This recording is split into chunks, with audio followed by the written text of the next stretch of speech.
Hello friends, and welcome to this video on Think Build Win. This video is going to be about degassing silicon mold making mixture. Hopefully most of the people who have come here have come from my blog. If you haven't, there's a link in the description to get back to it. This video is kind of linked to the blog post that I made recently about the actual mold making process.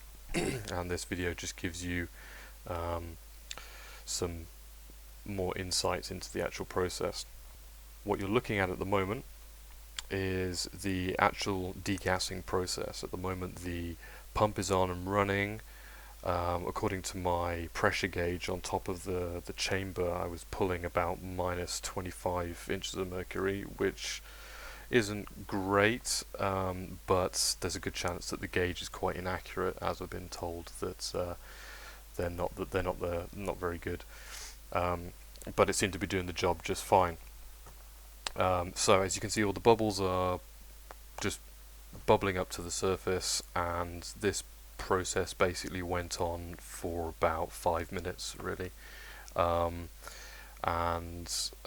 Initially it comes on really strong. As I mentioned in my blog post, you get a lot of frothing at the beginning, because when you first start pulling an appreciable vacuum in the chamber, all the air tends to rush pretty quickly out of the silicon mixture up to the surface, and it bubbles up quite high to start with. And as I mentioned in my post as well, you need to control this, otherwise the mixture will just basically overflow out of your mixing pot.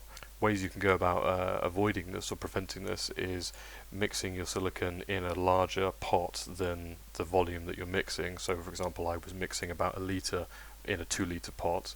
That helps give you a little bit more headroom when the frothing happens. And other stuff such as leaving the mixing stick in, which I've been told works quite well, or trying to swirl the mixture in the pot, which didn't seem to do a lot when I tried it. And I also tipped over the pot almost a few times as the pot slides around inside the vacuum chamber, so I would probably say that's not a great idea. And anyway, the silicon mixture seemed to be quite viscous. Well, I've seen the swirling technique used on some videos. It was done with resin, which is a lot runnier than the silicon mixture, so perhaps that works better with different materials.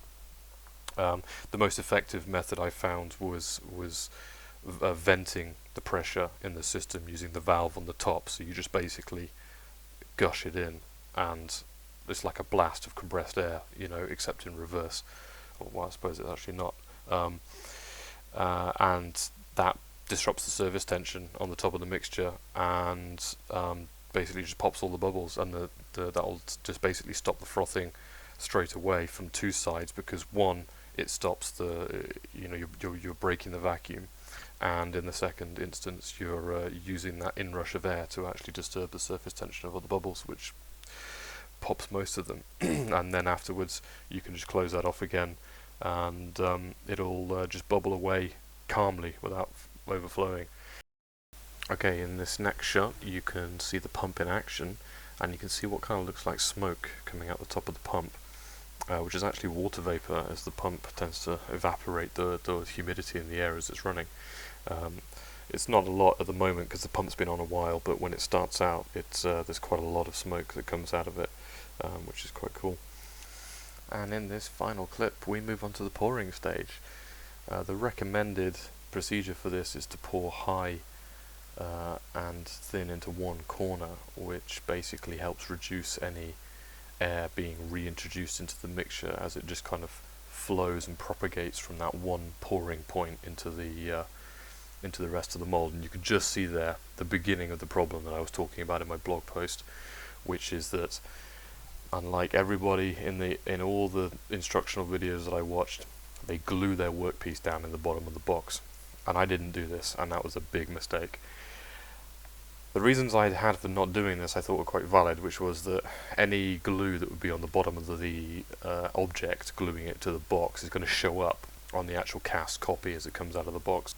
What I didn't want to do was to have any extra flashing or extra resin that I would have to cut off the final model, but I think anything would have been preferable to what you can see going on now, which is basically the model itself just rising up out of the mixture and actually floating on the silicon, as the density of the silicon mixture is far greater than that of the MDF in the workpiece that's actually trying to be molded.